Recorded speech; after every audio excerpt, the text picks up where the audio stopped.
Сега ще обърнем повече внимание на решението в английския език. Тук са основните звуци. Някои от тях са по-лесни и са подобни на нашите в българския, но има други, които са малко по-особени и затова сега ще упражним тях. Ще чуем истинско английско произношение с помощта на BBC и една англичанка от техния сайт, където те са направили чудесна поредица за подобряване на английския. Ето тези са по-лесните звуци, затова тях няма да ги упражняваме, но ако все пак имаш някакви затруднения по тях, можеш да пишеш в коментарите. А сега ще се съсредоточим върху по-сложните. Ето е жената, която ще ни помага, и да чуем как се произнася този първи звук. Е.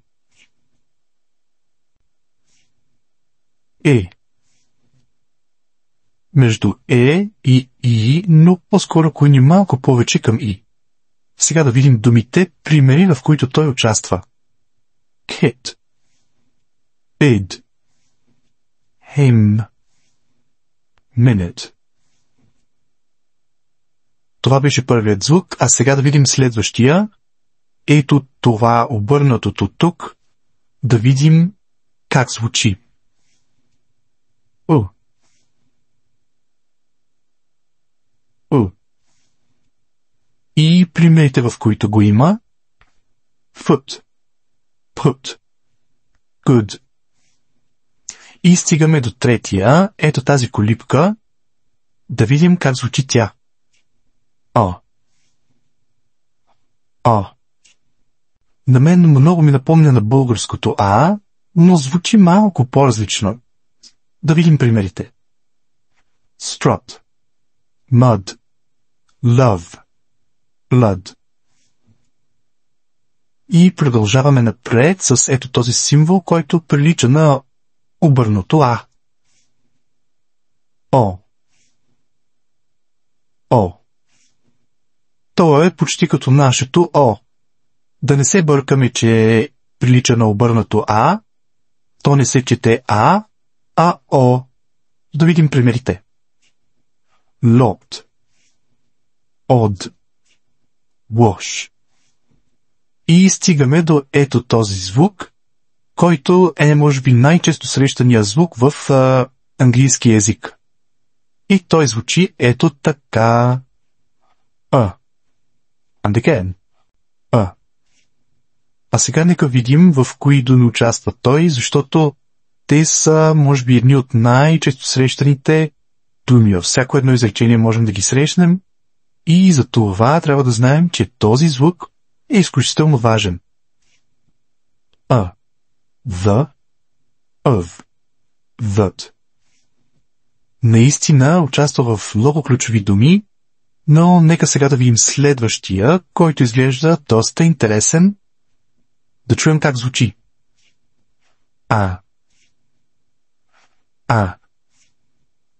Представлява звук между А и Е. С малко повече практика и упражнения не би трябвало да ни се опъне. А сега да видим думи, примери, в които той участва. Trap. Stamp. Back. Lap. Това бяха символите от първия ред. Минаваме на втория, където има два звука. И двата изглеждат малко особено. Освен това, има две точки след тях.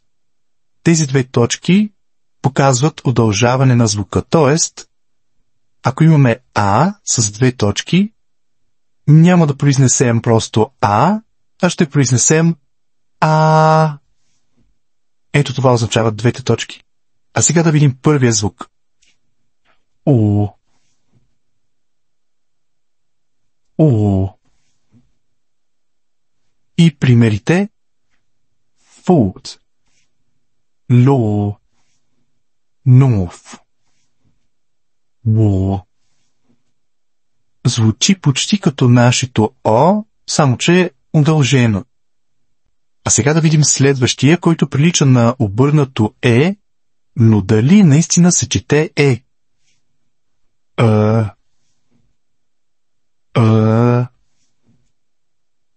Да, въобще не прилича на по-скоро звука, който издаваме, когато се чудим или мислим. И сега думи, в които участва: nurse, stir, learn, refer. На следващия ред са дифтонгите, които всъщност представляват съчетание от два звука. Те са съставени от символи, които вече разгледахме и с които сме запознати, затова ще обърнем внимание на тези, които изглеждат по-особени. Започваме с това съчетание. Уа, уа, туа, пюа, кюа. Да видим сега и следващото. О, о, boat, show, no. Значи няма нищо учудващо в произношението на дифтонгите. Вече знаем как се произнасят отделните звуци, просто трябва да ги сложим в комбинация. Затова продължаваме с следващия ред.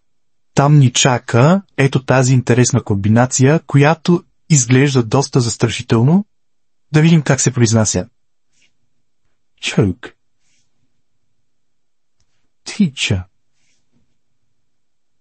match. Ами звучи като нашето ч и лесно можем да я разграничим от другите звуци. Ето го и може би най-забавният звук в английски език. Със сигурност доста майтап ще падне, докато го упражняваш. А сега да чуем как се произнася.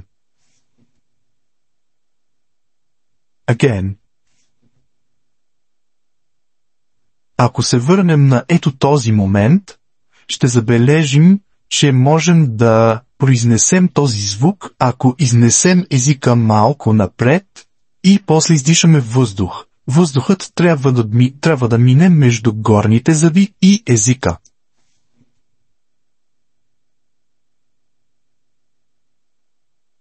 Thin, throw, thumb, author. Следващият звук е сравнително лесен, въпреки че изглежда доста странно. Той наподобява нашият звук ш. Нека чуем. Ш. Ш. Ship. Shore. Nation. Първият звук на следващия ред също е сравнително лесен за нас, защото е като нашето дж, комбинацията между д и ж. Нека обаче чуем как англичанката ще го произнесе. Joke, lodger, bridge. Така е, друго си е да се чуе с английско произношение. А сега нека преминем към следващия звук, който също има своите особености. Нека чуем. Again. Сигурно забелязваш, че тук местоположението на езика е същото, както при ето този звук. Единствената разлика е, че единият е звучен, а другият е беззвучен. Then.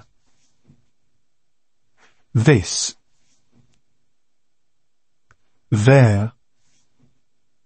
Следващият символ, въпреки че е трудно да се определи на какво прилича, много лесно можем да го произнесем, защото той звучи като нашето ж, ж, ж. Leisure. Pleasure. Vision. На последно място оставихме един доста интересен звук, носовото н. Да чуем как англичанката ще го произнесе. И после да чуем и примери.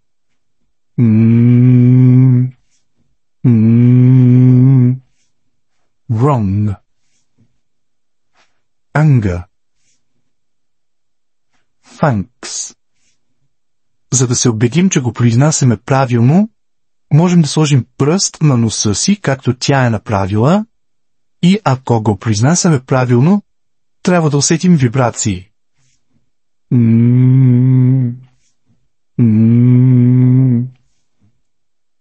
И така успяхме да обърнем внимание на всички по-сложни звуци в английски език. Ако нещо е било по-бързо или по-сложно, може да превъртате и да връщате и след това давайте напред към следващото видео.